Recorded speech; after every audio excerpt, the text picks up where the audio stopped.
Күн тәртибендә нинди сораулар аеруча мөһим? Ни өчен халык чиратка баса? Буларны гаммәви чаралар ничек аңлата? Нинди, ни өчен, ничек сорауларына матбугат күзәтү сәхифәсендә журналист Миндазив Зәфәров җавап эзли. Хәерле көн, мөхтәрәм телевизор караучылар. Дөнья безнең күз алдында кытыч-кыч тизлек белән үзгәрә. Бу атнада чыккан татар матбугаты белән танышканнан соң менә шундый нәтиҗәгә киләсең. Хәзер шулар турында тәфсилләбрәк танышуга күчик. Яшел янәшәсендә сары төскә өстенлек бирүче Шәһри Казан газетасының атналык саны сукрайып чыккан. Газета чыгаручылар телендә сукыр сүзе фотосурәтсез дигәнне аңлата.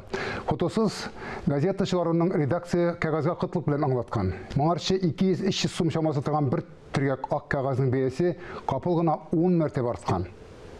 Шуның нәтиҗәсендә инде Мәгариф министрлыгы мәктәпләрдәге ил күләмендәге бөтен Россия тикшерү эшләрен яздан көзгә күчерергә булган.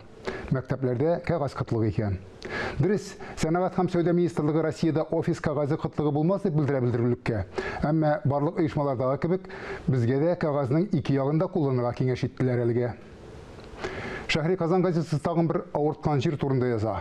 Ул да булса, Татарстан Дәүләт Советы депутатларының республикада аракы сату вакытын арттыру турында канун кабул итүләре. Баксаң, спиртлы эчемлекләр сату вакытын шикләү аркасында Татарстан 1,5 миллиард сум керемен югалта икән.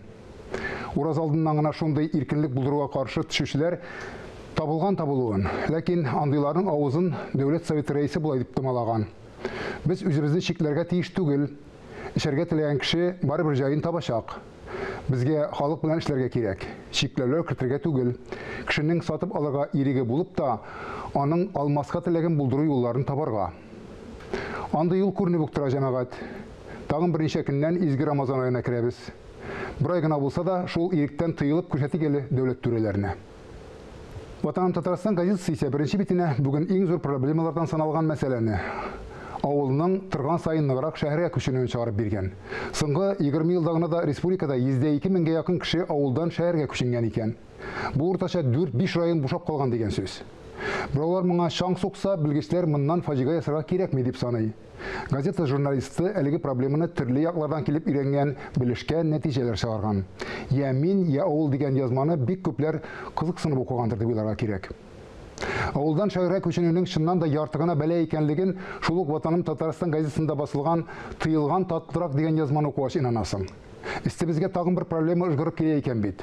Баласыз тормыш сайлаучылар саны күзгә күренеп арта. Башкортстан Курултайы депутатлары әнә бу уңайдан әлеге идеологияны таратуны закон тарафыннан тыярга кирәк дигән тәкъдим белән дә чыгарга өлгергәннәр инде. Ләкин безнең парламент рәисе әйтмешли, тыеп кына ерак китеп булмас. Дәүләт хакимият үз гражданнарына бала алып кайту өчен шартлар тудыру ягын карарга, гаилә институтларын киңрәк җәелдерергә тиешләрдер. Бик кызык та кызганыч та дөньяда яшибез. Шундый шартларда да кешелегебезне саклап кала алсак иде дигән теләктә бүгенгә сезнең белән сау булашам. Исәнлектә күрешик.